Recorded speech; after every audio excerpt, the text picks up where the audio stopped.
संस्कारी बेटी। शालिनी की उम्र लगभग 28 साल की हो चुकी थी, लेकिन अभी तक उसकी शादी नहीं हुई थी। शालिनी के मम्मी पापा सरला और महेश जी ने कभी उसकी शादी के लिए कुछ ज्यादा कोशिश भी नहीं की। शाली मन ही मन चाहती थी कि दूसरी सहेलियों की तरह उसका भी घर बस जाए, लेकिन वो अपने मम्मी पापा से ये बात कहती भी तो कैसे कहती। माँ जानती है, मेरी सहेली है ना शीतल, उससे बेटी हुई है, बड़ी प्यारी बच्ची है उसकी। अरे ये तो बहुत अच्छी बात है। उसकी शादी भी तो 4 साल पहले हो गई थी ना। अब क्या करे बेटा, चाहते हैं तो हम भी यही है कि तुम्हारी शादी हो जाए, लेकिन कोई अच्छा लड़का मिलता ही नहीं। कोई बात नहीं मम्मी पापा, मैं जानती हूँ आप मेरे लिए बहुत अच्छा रिश्ता ढूंढना चाहते हैं, और अभी मेरी इतनी उम्र भी तो नहीं हुई है। अच्छा शालिनी बेटा, क्या है ना, मेरे पास नई साड़ी नहीं है और मुझे किटी पार्टी में जाना था, तो इस महीने तेरी तनख्वाह आ जाए तो एक नई साड़ी दिलवा देना बेटा। और बेटा मेरा मोबाइल भी थोड़ा पुराना हो गया है, 6 महीने से इसी को काम में ले रहा हूँ, एक नया मोबाइल ला देना बेटा। हाँ हाँ मम्मी पापा। और माँ, आप तनख्वाह की चिंता क्यों करती हैं? साड़ी तो मैं आपको कल ही दिलवा दूंगी। और रही बात आपकी मोबाइल की, तो मैं आज शाम को ही ऑफिस से लौटते वक्त ले आऊंगी। भगवान सबको तुम्हारे जैसी बेटी दे, कितना ध्यान रखती है अपने मम्मी पापा का। पापा, आज आप दुकान नहीं जा रहे हैं क्या? वो क्या है ना बेटा, मेरे सर में जरा दर्द हो रहा है, इसलिए आज दुकान जाने का मन नहीं है। पापा दवाई ले लीजिए, और अगर हो सके तो चले जाइए। इस तरह दुकान बंद रहेगी तो ग्राहक आना बंद कर देंगे ना। अरे बेटा, तेरे पापा की अब उम्र हो चली है, और तू है ना हमारी कमाऊ बेटी, इतनी अच्छी नौकरी करती है, हमारा ख्याल रखती है, तेरे पापा को चिंता करने की क्या जरूरत भला है?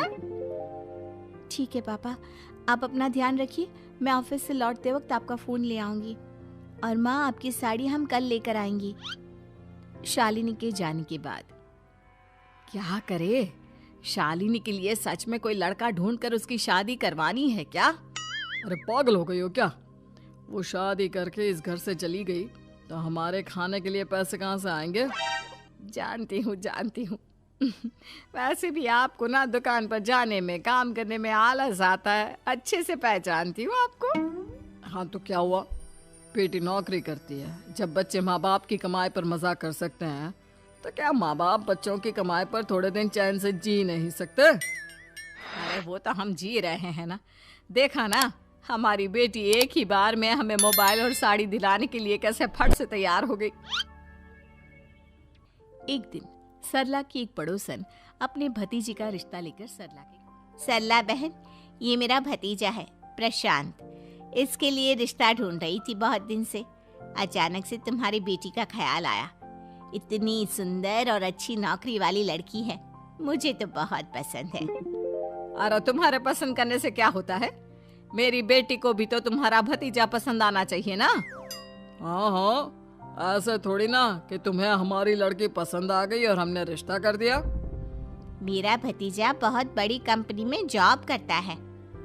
अंकल जी, मैंने आपकी बेटी को देखा है और वो मुझे बहुत पसंद है। हाँ, तुम्हें तो पसंद है, लेकिन हमें भी तो उससे एक बार पूछना पड़ेगा ना। तो बुलाइए ना शालिनी को, उससे पूछ लेते हैं कहाँ है वो। ऑफिस गई है और उसको आने में अभी देर लगेगी। लेकिन तभी शालिनी ऑफिस से आ गई। ये लीजिए, शालिनी भी आ गई, अब आमने सामने ही बात कर लेते हैं। आओ शालिनी बेटा, इससे मिलो, मेरा भतीजा प्रशांत प्राइवेट कंपनी में अच्छी जॉब करता है। अब बेटा, तुम्हें ये लड़का पसंद है क्या? देखो बेटा, सोच समझ कर हाँ करना, तुम्हारे ऊपर कोई जबरदस्ती नहीं है।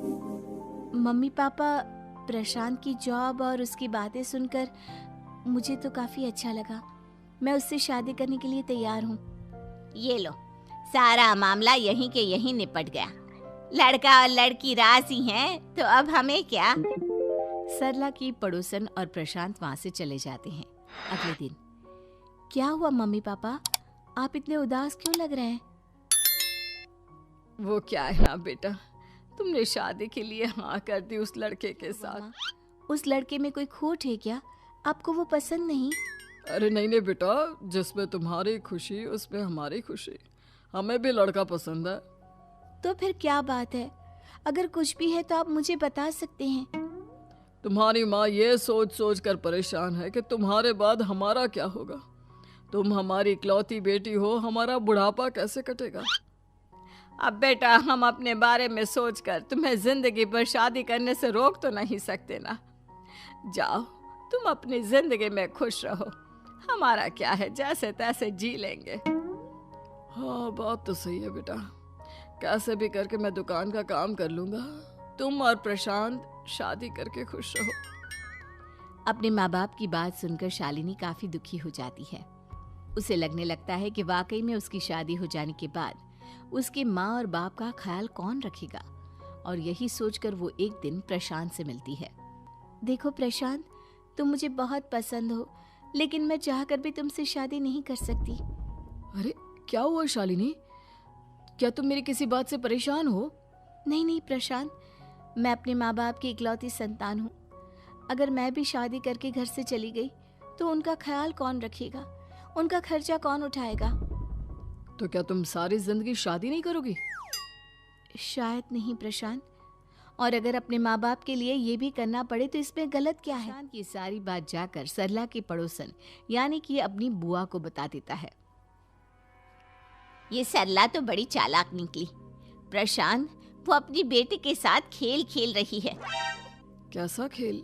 आप क्या कहना चाहती हैं?